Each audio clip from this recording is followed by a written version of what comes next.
Dia kedudukan pasar malam yang kat Kidul Abad yang berbumbung ni baru dalam 20 tahun. Sebelum tapak pasar malam tu tak berbumbung.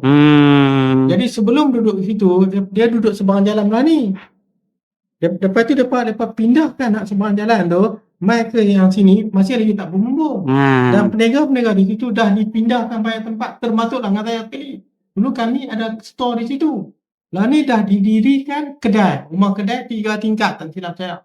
Tapi di situ majoriti dia 99% bukan orang Melayu kita lah.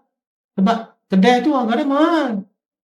Tak mampu orang Jadi niaga orang nak. itu tak mampu untuk nak memiliki perniagaan yang macam tu. Jadi kami dipindahkan di macam Kak T pun ni pun kena pindah belah depan. Kami pula daripada tapak tu kami dipindahkan yang sebelah sana tu.